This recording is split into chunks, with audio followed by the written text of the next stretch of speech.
All right, we are going to continue having torque adding up to someone else's life. It must be something, okay?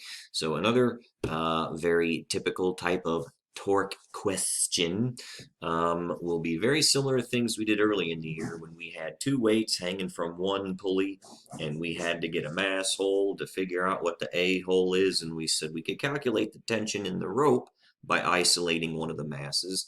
And what we said earlier in the year is the tension in the rope is the same everywhere along the rope, okay? That was many months ago because the stipulation back then was that pulley is going to be frictionless around the rim, it's going to be frictionless in the hub, and we oftentimes said neglect the mass of the pulley, which means it's not going to resist rotation. So what's going to make these different than those is now for this torque situation, the pulley is no longer going to be massless. We're going to have an I for the pull I, and the rim around the pulley will no longer be frictionless. So what that means is if you throw a rope over a not frictionless pulley, the forces on the two sides of that rope are no longer the same, okay? The tension inside one side of the rope can be greater than or less than the tension on the other side of the pulley if it stipulates that there is friction along the rim of the pulley, all right? If that means the force that interacts between the rope and the pulley makes it such that this side can tug a little harder than that side, all right? It could. So if it says it is not frictionless, then the force throughout the rope is not the same, all right? Not necessarily the same. So what's what I try to draw for you here? A not frictionless pulley. The mass of the pulley, again, is 2 kg, so we're not going to neglect the mass of the pulley. That's a significant amount of mass, considering one of the hanging masses is 3, the other one is 4. Radius is 0.1. We're going to get the A and the alpha of this system. Now, this particular question will tell you the axle of the pulley is frictionless, so we're not going to worry about friction inside the axle of the pulley, but the rim is not frictionless. So what that means is the force in rope 1 is not the same as the force in rope 2. All right? Not the same. Now, it will still behave like we're still going to have an A-hole. The whole system will still accelerate as one unit, but we can't simply isolate one of these masses to get the tension in the rope because the tension's not the same on both sides of the pulley. So what we'll have to do that makes this a little different than in the past is when I isolate this mass to get the two arrows tugging on it, then the up arrow here, the tension in rope 1, is not going to be the same as the tension in rope 2. So instead of just picking one of the two hanging masses to sum the forces on, I gotta do it to both, okay? So what I'm gonna do is I'm gonna say, hey, this is M1, and there are two arrows, M1G and FR1. Cool? That's what's inside that green box. So what I'm going to do, sum those two forces. Here, let me give myself a little more room down there. I am going to say, hey, meh, M1G, FR1. Now, what direction is mass 1 going to move? Mass 1's 3 kgs, mass 2 is 4. So 2 is going to go down, 1 is going to go up. So I will call positive up for this guy. That's on M1. Now I'm going to do the same thing over here because I have to do it for both ropes because I have to get the force in rope 2 also. So this is M2. There is M2G. There is the force of rope 2. Now the direction that the mass number 2 is going to be going down. So I will say positive is down for rope number 2, or for mass number 2. Okay, so then what's in red there, boom. So this is what is isolated when in the red box. This then is what is isolated in the green box. Okay, what I did is I got the 2 masses here so I can get the forces in both of those ropes. This should look familiar. It's just now doing it twice instead of once. So what I'm going to do is I'm going to sum the forces on mass 1 so that I can get what the force in rope 1 is, or an expression for it, or a y expression. So the force of the y, sum of the forces in y, m1 times the acceleration of the y of that mass, but that's the acceleration of the whole system. Again, it'll still have an a-hole. They'll still move together, but the forces in the rope won't be the same. So remember, positive is up. Rope 1 minus mg is m1 times the a-hole. So what I will do is just say, hey, that force in rope 1 is M1A plus M1G, all right? That system, that chain of logic there. Do the same thing for the sum of the forces on mass 2, and it is M2 times the A, all right, MA. It's still the same acceleration, so M2G now, gravity is positive, so that's down, the rope is up, equals M2A. So what I'm going to do is then call that M2G minus M2A, all right? So what I have there in green corresponds to what was in green up there. What I have in red is what there is. So now I have an expression for the force that's in rope 1, and I have an expression for the force that's in rope 2. Well, those two forces are what are applying the torques on that pulley, because this force is perpendicular to the radius, ain't it? That force is perpendicular to the radius. So I have two torques now made of a force and the radiuses. So now what I'm going to do is sum the torques on that guy, because again, I don't know what the force in either rope is. I don't know what the acceleration of the whole system is. That's going to be our goal, is what is the acceleration. So not knowing what those two forces are, it makes it hard to get an acceleration, eh? So what I want you to realize is I now have those swapper tuna furs, the forces and the ropes, to put inside that torque equation.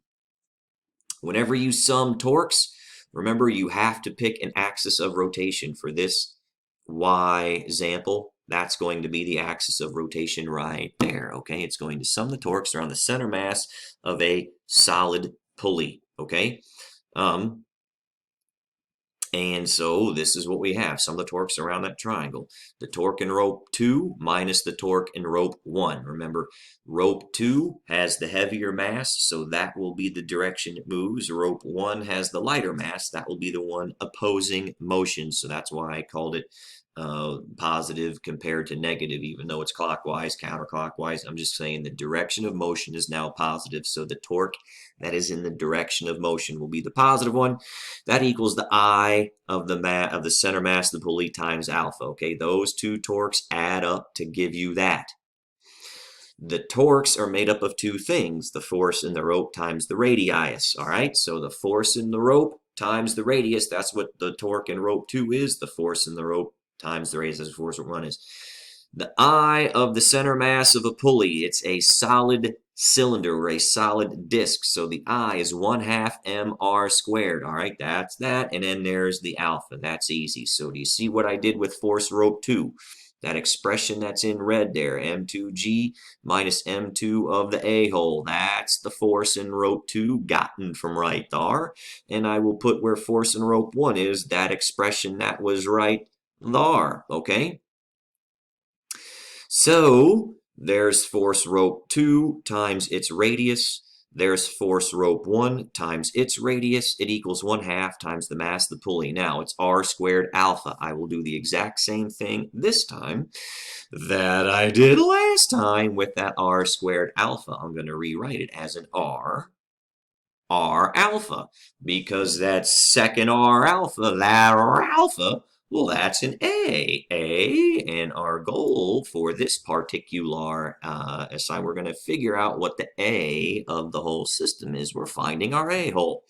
So, kill that alpha and put it in terms of A.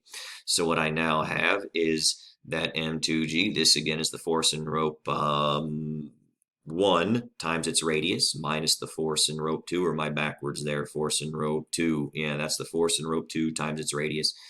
And the force in rope 1 times its radius, 1/2 m, mass of the pulley times the radius times alpha. Now again, you see that R is in all three expressions. So now I'm just going to kill the R's, and I'm going to get those A's to play Beatle music. I'm going to have them come together. So since they're minus signs on this side, and that's a positive A on the other, I'm going to eliminate the negatives and accentuate the positives. So push the plus button twice. What I'm left with over here is M2G plus M1G. See? That equals 1/2 the mass of the pulley times A, which was over there. And now I'm going to then write the two masses plus the A. All right, so now what I'm going to do, just fish out the letter A from those three expressions right there. All right, just fish out the letter A. What I then have left with is just 1/2 the mass of the pulley. To that, I'm going to add the mass of the second weight hanging there, and then I'm going to add the mass of the first weight hanging there. This left side don't change now, do's it, okay? So what we're going to end up saying is divide by everything that's in those parentheses, divide by everything in those parentheses, and what we end up with is M2G plus M1G divided by 1/2 the mass pulley plus M2 plus M1. There is our A. Show what I can say. The mass of 2 was 4 kgs times the G that was 9.8. And then I'm going to add 3 times 9.8. There's our numerator. Throw that in parentheses. Divide by 1/2 of the mass of the pulley, all right? Plus 4 plus 3, all right? So anyway, you do that math, I promise you will get an acceleration. That's a linear acceleration of 1.23 meters per second squared, okay? That is the acceleration of both of those blocks. They're both accelerating positively because this one's going down, that one's going up. I called up positive for the one that is mass 1. I called down positive for the one that is mass 2. So this whole thing is accelerating in a positive direction because the direction of motion is considered positive. So now I have a linear A. And can you tell that that acceleration of both of these are tangential, or they're tangent to that ring, isn't it? They're tangent to the pulley. The rope stays tangent to the pulley. So if these are accelerating linearly with that A, well, then that A is related to the alpha by the R. So what I will do now is to say, well, gosh, now that I know what the linear acceleration is, 1.23, what I can do is to get alpha, just say, hey, A is equal to alpha. We used that substitution earlier, so alpha is A divided by R. Well, the acceleration we just got is 1.23. When I was up top, I forgot to mention, but the radius is listed as 0.1 meters. So all I'm going to do is take that 1.23. I'm going to divide it by 0.1, which is the same thing as multiplying by 10. I'm calling that 12.3 radians per second squared. Okay, so that then is the rate at which the pulley is changing its rotational velocity based on the rate at which those weights are changing their linear velocity. And again, they still all accelerate as a whole system. You guys know that. As long as those ropes are connecting those masses, and then that friction is keeping a grip on that pulley. If it is not slipping, again, that's key. I know I didn't say that over here, but we're a not frictionless pulley, not slipping. Everything is moving together. Then we have a mass hole accelerating as an A hole. The only difference is the force in those ropes aren't the same, okay? Now, this was one of the more just math heavy ones. This one's a PETA, all right? But again, please remember, this is kinematics and dynamics. So when you're using Newton's laws, call them the dynamics version of this. That's the F equals MA's. Kinematics is the one the 5 EULAs, which we end up really not even using in this one, but sum of the forces equals MA. Now again, coming up here in a bit, I will show you a similar strategy to get this acceleration or those different velocities based on energies, okay? And that's what's coming up next. But hey, we're at 15 minutes here. Yay, physics.